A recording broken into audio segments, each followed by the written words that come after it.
Long term, the decision to expense and to make that permanent. We've had several efforts over time to do expensing. In 1960 with Kennedy, he did tax credits that were kind of like expensing or trying to match expensing, and Reagan did it with tax credits as well, 1053, approximating expensing, but those are both sort of complicated. By going to expensing and saying, when you put $1 million into fixing up your business, buying new equipment, and making your workers more productive, we're not going to tax you for that act because you don't have the money. And making it permanent, I think, is going to be for long periods of time into the future, increasing the amount of investment capital per worker. And the way you get more productivity is to have more capital or investment per worker. That's why if you're a farmer and you've got a John Deere tractor instead of a donkey, you get paid more because there's more capital per hour of your work. Well, the other piece, and the congressman mentioned the Trump accounts, trumpaccounts.gov, that allows people focus on the 4 years, last year, this year, the next 2 years, where if you have a child in those 4 years, you will get $1,000 that the federal government takes from somebody else and put it into your account. But that is really to get people to start the accounts. They're free to start up. You probably even more important is the contribution from Mr. and Mrs. Dell, who put about $6.8 billion into 24 million people's accounts to get lots and lots of accounts started. This is going to change the electorate in the future. There's a wonderful quotation from Bertolt Brecht, the communist who was unhappy when East German workers were revolting in the East German workers' paradise. That wasn't supposed to happen, and somebody stuck a microphone in front of him and said, "Please explain that the workers are revolting against the communist government." And he said, "Well, I think what we need to do is elect a new people, because it couldn't be the government's fault. But when we change some tax laws, we elect a new people. Think of the people turning 18, because it's not just the money that the government puts in. Parents can put in up to $5,000 per child, and companies can put money in as a benefit. We are going to have millions of people turning 18 when you can vote, and they will have had 5, 6, 7 years of being conscious of, I have this money in account. It goes up when you have good policies. It goes down when you have bad policies. I see this go up and down. People who hate corporations are not my friends because that's my money that I can see." It will change the electorate. The average 18-year-old will start voting and have more common sense than the average Democrat congressman. They just don't have any experience in the private sector or markets or investment. So that's going to change the electorate in the same way that IRAs, 401ks did, where we went from 10% of Americans owning stock to 60% of Americans owning stock. Wonderful polling data from Scott Rasmussen that we put together for one of these earlier fights. If you have $5,000, in an account in stock market, up 5,000 or more, you can have $1 million, you can have 5,000, but you don't need $1 million. If you have at least 5,000, makes you 20% more Republican, less Democrat. Every demographic gets better: men, women, old, young, rich, poor, race, all of that. There's only one group that doesn't get any better with $5,000 worth of stock, and that's women who earn more than $75,000 a year. So if you know any women like that, don't give them any stock. You can buy them a gun or take them to church. Those help. But we did change the electorate by getting more people into the stock market and hating on the stock market's success. It changes what you watch on TV. You watch the business section, at least to find the Dow Jones. It changes which part of the newspaper you read. It changes who people are when they have ownership in the general economy, not just a house, but in the general economy. So doing that for 12-year-olds is a big deal. Was your study the same as the Hoover one, or was that different? It's different. The Hoover one pointed out that 30% of the people in California targeted by the wealth tax have already moved. Yeah. 30%. And they project that the wealth tax will now lose California money because they're losing all of those 30 plus other people that they expect to take off as well. So they're going to do all this damage and have less cash. Taxocracy is a great book. You should buy 2. Um, we put on the chairs this map. It's a famous Grover handout, y'all. This is true, and the one on the back. But it, the key thing here is that federalism is on the side of the pro-growth party. Federalism is on the side of ideas that work, because if you have an idea that doesn't work, for instance, government-run single-payer healthcare, they passed that in Vermont and then realized it wasn't working and they repealed it. But the two senators from Vermont still remain determined to impose it on the whole country. But they were smart enough to repeal it in Vermont so it didn't publicly die. It's not the first time that happened. It was mentioned that before I emigrated to the United States, I used to live in Massachusetts, and there, our governor, Dukakis, ran for president in 1988, and he passed a bill mandating, it was like Clinton Care, mandating health care insurance to raise everybody's costs of working. And he passed it, and then he ran around and campaigned, I'm going to do this nationally. I'm going to do this to the whole country. As soon as he lost the presidential election, he went back, and with all the other Bolsheviks in Massachusetts, they suffocated that tax. They killed it in the crib. They said, we never can have this come take effect because it's so damaging. This is the bill he wanted to impose on the country. What the Republicans are doing in the red states, this map goes through the now 8 states with no income tax.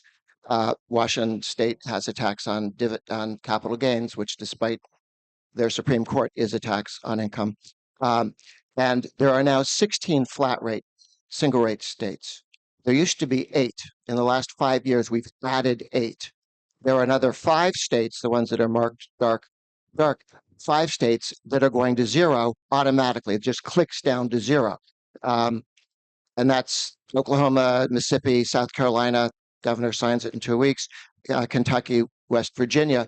So the red states are moving to single rate taxes, difficult to raise, easy to cut because everybody benefits at once, and on to zero. There are 12 states where the governor in a red state and the legislature said we're on the way to zero. 5 of them have already pulled the trigger on an automatic phase down. So our ideas can work step by step. Someday, in a few years, half the senators will be in states that have a single rate tax. Time to think about a single rate tax nationally, but only when we've shown it work state after state after state in terms of being popular. So we're moving really good tax ideas at the state level, which can then come to Washington with a track record that works, as opposed to the stuff the Democrats want to sell us, which won't work in their own state. So we've talked about some of the things that worked or that were very important in the beautiful bill, and at the state level. There's one thing on the to-do list, and that is get ending. This is something the president wanted to do in his first term and has spoken in favor of it and says he can do it unilaterally through Treasury as well, is to end the taxation of inflation in capital gains. Right now, the government under Biden inflates the currency 20+%. Every dollar in your pocket is worth less. It's taken right out of your pocket as the government. Then they turn around and say, your house is now worth 20% more. Your stock portfolio is worth 20% more. Your baseball card collection. But that's because of the success of the state. But so there's 1 second before, because it's not just housing, it's stocks, it's land, it's small businesses, it's businesses in general. We ought not to be inflating the currency, but we certainly ought not to be telling somebody that the capital gains tax on your stock, on your house, on your land, on your business is going up. So if we eliminate that part of the gain, the fake gain, your house went up $100,000, 50 of it was inflation, you don't tax the inflation part of that. That would tremendously increase the ability of people to buy and sell houses, not wait until you die and get the cost plus up, and to be able to sell stocks early, and be extremely helpful in people accumulating wealth in their lives. And this is something that Besant would like to do, and we may be able to do between now and the election. So it's on the to-do list, but it doesn't require legislative action because you're simply defining cost basis for capital gains as not historic cost, but real cost, historic cost plus inflation. Can I, one of the ways the left has been able to talk people into raising taxes, even though it's unpopular, is they say it won't be you. I promise it won't be you. We have a graduate income tax. It'll be these three guys. You may want to step out of the room. It's going to get loud and unpleasant in here, but it's not you. Okay. Now, over time, with inflation, it is you. People, with things that are taxing rich people, uh, become taxes on everyone else. The income tax was put in, you had to make $11 million when the income tax was put in 1913 uh, to pay 7%. Okay, now you don't have to make $11 million, and the lowest person paying is more than the 7%. So they'd like to say we're only going to they tax rich people, not even just on the envy thing, but it's not you. And the more we can get people to understand that when you tax companies like that and take several $1 billion out of Elon Musk's company, what was he going to do with that money in terms of jobs and inventing stuff? And what was the government going to do with it? Or when they tax corporations, they go, oh, it's not you. HR, we did some good polling to try and help out on the big, beautiful bill, which pointed out that the American people actually have a much better idea of the fact when you tax a corporation, it's not paid by some guy named Mr. General Motors. There is no Mr. General Motors. It's paid by people who buy cars. And when the grocery store tax is paid by people who buy potatoes, and that that it, that taxes on businesses are simply taxes on consumers and taxes on workers who get paid less. And the more people understand that, the easier it's going to be to fight all tax increases. We're celebrating 250 years since the Declaration of Independence. Uh, as colonists in the United States, we were spending 2% of our income on taxes. Our lord and masters, the guys who occupied us, the British, were paying 20 for the privilege of running an empire. So they were paying 10 times as much as we were. And that 2% took you all the way up until, I mean, it went up during the Civil War, but back down again. It was about 2% up until 1913. We had a very competent amount of government, and that's when government's more expensive because you didn't have all high tech stuff, which would make a lot of what they do less expensive. In the 20s, it got to 3 to 5%. We're up, federal government spending, but 20 now. There is so much room to take government spending down to reasonable levels. We've done this before as a nation. The red states will have to teach the blue states how to do it, but eventually they'll learn. Give you just one example of this. This is the most incredible statistic. So Florida and Texas today have roughly the same population. Actually, Florida's now higher than Texas by about, I'm Florida and New York. I'm sorry, Florida and New York. And so New York now has about 2 million more people than New York does because of the exodus out of New York. But here's the most amazing thing. So let's just say, for sake of argument, they're roughly the same population. New York spends twice as much as Florida.